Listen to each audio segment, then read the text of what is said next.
made of red meat or poultry. This spicy snack is fermented and dehydrated to avoid the need for refrigeration. These mini pepperoni are made of pork. A selection of flavours are created using a variety of recipes and seasonings.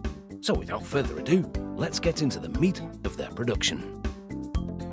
First, specific cuts of raw meat are prepared to attain a target ratio of fat to lean meat.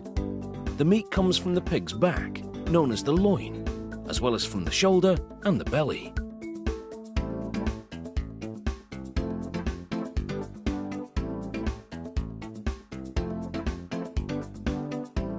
The butcher loads specific portions of these 3 cuts into an automated grinder, which forces the meat through 3 mm wide holes.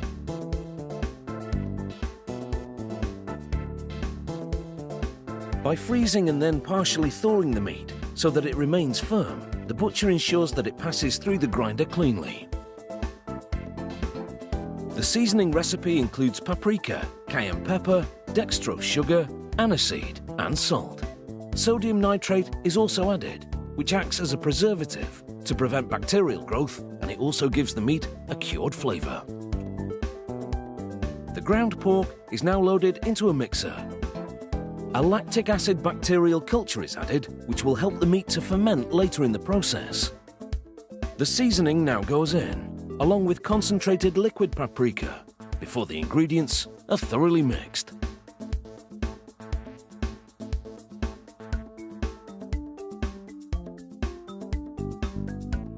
An unloader now transfers the ground pork from the mixer to a container.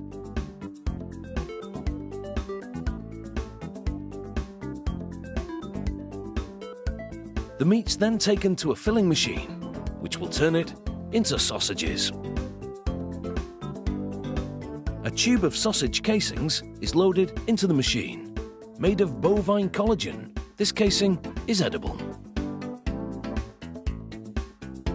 The machine pumps out 46-gram portions of ground pork and twists the casing between each one to form a link.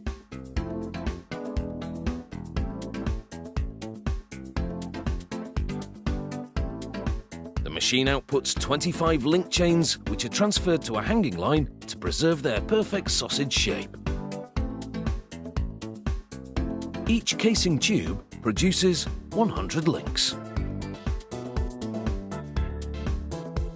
The next step is to ferment, smoke, and dry the meat. Each smokehouse rack holds 3 dozen 25-link chains. The rack is then rolled into the smokehouse. By increasing the humidity and temperature to 25 degrees Celsius, the lactic acid bacterial culture can be stimulated to begin feeding on the dextrose in the seasoning. This process of fermentation increases the acidity in the meat, which prevents harmful bacteria from growing and produces a fermented flavour. It takes 14 hours for the meat to reach the target level of acidity. Now the temperature and humidity are lowered to halt fermentation, and the smoke generator, loaded with maple and beechwood chips, is fired up. Several smoking cycles are required until the links become the correct colour and acquire a slightly sweet and smoky taste. The heat is then increased to cook the meat to the internal temperature required by food safety regulations. The final step is to dry the links in a temperature and humidity controlled room for a couple of days. The sausages can now be separated and packaged. The packaging trays pass through a vacuum packing machine, which sucks out the air and seals the top with plastic. Before packaging, however, the sausages must undergo quality control. The moisture content must be sufficiently low and the acidity reading sufficiently high to render the final product shelf-stable. Loaded with spices, these mini pepperonis are now ready to pack a punch well above their weight.